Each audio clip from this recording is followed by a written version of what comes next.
Hi అండి.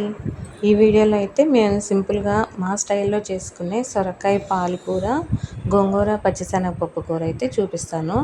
ఇది ఒక్కొక్కళ్ళది ఒక్కొక్క స్టైల్ కదా. ఇది మా స్టైల్. ఇది చాలా సింపుల్గా ఉంటుంది, చాలా బాగుంటుంది. ఒకసారి ఇలా ట్రై చేసి చూడండి. సొరకాయ ముక్కలు కట్ చేసుకుని పక్కన ఉంచుకున్నాను అనమాట. చిన్న చిన్న ముక్కలుగా కట్ చేసుకున్నాను.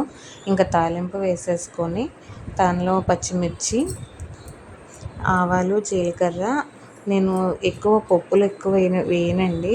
అది మామూలుగా ఇంకా వెల్లుల్లి, జీలకర్ర, ఆవాలు, ఎండుమిర్చి అలా వేస్తాను తప్ప పచ్చిశనగపప్పు, సాయిపప్పు అట్లా ఎక్కువ తాలింపులు వేయను. ఎందుకంటే పప్పులు ఎక్కువ మా ఇంట్లో ఇష్టపడరు, అన్నిట్లోనూ అలా తగులుతుంటే. అందుకే తాలింపు మామూలుగా ఆవాలు, జీలకర్ర, ఎండుమిర్చి, వెల్లుల్లి అలాగే వేస్తూ ఉంటాను. ఇంకా మామూలుగా ఇప్పుడు ఆవాలు, జీలకర్ర వేసి అయితే కరివేపాకు, పచ్చిమిర్చి, సొరకాయ ముక్కలు వేసేసి పసుపు వేసి మూత పెట్టేసేసాను. మూత పెట్టేస్తే చూసారా నీరు ఎంత వచ్చిందో, అలా నీరు వచ్చి ఉడుకుతూ ఉంటుంది. ఈలోపు శనగపప్పు కూడా ఉడికిపోయింది. ఇంకా గోంగూర వాష్ చేసేసుకొని 3-4 టైమ్స్ కడుక్కొని తర్వాత దానిలో పచ్చిమిర్చి, ఉల్లిపాయ పెట్టేసేసి కొంచెం నీరు పోయేదాకా మగ్గనిచ్చాను. ఈలోపు సొరకాయ సిమ్లోనే ఉంచాలండి. సిమ్లో ఉంటే పాలు పోసే కూర చాలా చాలా బాగుంటుంది. అది నీరు వచ్చేసి చాలా మంచిగా ఉడుకుతుంది. ఇంకా ఈలోపు గోంగూర నీరంతా ఇంకిపోయాక దానిలో వాటర్ పోసేసి ఉడకనిస్తున్నాను. ఇంకా సొరకాయ ముక్క మగ్గాక మాత్రమే ఉప్పు వేయాలి, లేకపోతే తొందరగా ముక్క గిడసమారినట్టుగా అయిపోతుంది. ఇది చూసారా ఎంత బాగా మగ్గిపోయిందను. స్టవ్ మొత్తం కూర అంతా అయిపోయేదాకా నేను సిమ్లోనే ఉంచాను. ఇంకా గోంగూరలో వాటర్ పోసాం కదా, ఆ వాటర్ మరిగాక ఇంకా ఉప్పు, పసుపు, కారం, కొంచెం లైట్గా చింతపండు అనేది కొంచెం లైట్గా తీసుకుంటే సరిపోతుంది. ఎందుకంటే గోంగూరలో కొంచెం పులుపు ఉంటుంది కదా. కాకపోతే కొంత ఎక్కువ వేసుకోవసరం లేదు, కానీ ఇప్పుడు వర్షాలు పడుతున్నాయి కాబట్టి గోంగూరలో పులుపు అంతగా ఉండదని నేను కొంచెం చిన్నగా పెట్టాను.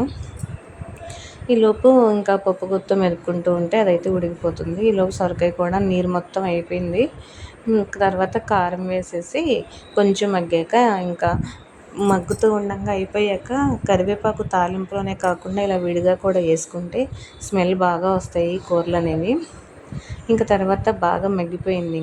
ఇక నేను పాలైతే సొరకాయలో పోసేస్తున్నాను. సొరకాయ కూర ఆల్మోస్ట్ అయితే అయిపోవచ్చింది, కానీ అయిపోయేదాకా కూడా సిమ్లోనే ఉంటే కూర అనేది చాలా టేస్ట్ వస్తుంది. కూర అడుగంటితే కనుక మళ్ళీ స్మెల్ వస్తుంది, కొంచెం టేస్ట్ కూడా మారిపోద్ది. అందుకే సిమ్లోనే ఉంటే చాలా నీరు వచ్చిద్ది, చక్కగా మంచిగా ఉడికిపోతుంది ముక్క మెత్తగా. ఇంకా సొరకాయలో పాలు పోసాం కాబట్టి అది ఆల్మోస్ట్ అయిపోతుంది, మగ్గిపోతుంది. ఈలోపు గోంగూర కూడా ఉడికిపోయింది. ఇంకా దానిలో శనగపప్పు వేసేసి అయితే నేను పెట్టాను. ఇంకా సొరకాయ కూర అయితే అయిపోయింది. నేను స్టవ్ ఆఫ్ చేసాను. ఇలా రెండు కూరలు వేసేసుకుంటే సరిపోతుంది. ఇదిగో గోంగూర కూడా కొంచెం గోంగూరలో నీరు ఉండగానే మనం శనగపప్పు ఉడకబెట్టుకుని ఉంచుకున్నాం కదా, ఇది వేసేస్తే పప్పు కూడా బాగుంటుంది. పులుపు, ఉప్పు అన్నీ పప్పుకు కూడా పట్టేసి చాలా బాగుంటుంది. ఈలోపు తాలింపు పెట్టేసుకోవాలి. వెల్లుల్లిపాయ బాగా దంచి వేసుకుంటే బాగుంటుంది, స్మెల్ బాగుంటుంది. వెల్లుల్లిపాయ, ఎండుమిర్చి, ఆవాలు, జీలకర్ర, కరివేపాకు వేసేసి తాలింపు దానిలో కలిపేసేసుకోవటమే. ఇంకా ఈలోపు చక్కగా చాలా సింపుల్గా అయితే ఇలా చేసేసుకోవచ్చండి. సిమ్లో పెట్టేసుకొని చేసుకుంటే బాగుంటుంది కూర. 2 కూరలు ఇలా చేసేసుకున్నాం. మా స్టైల్ అయితే ఇది. ట్రై చేసి చూడండి.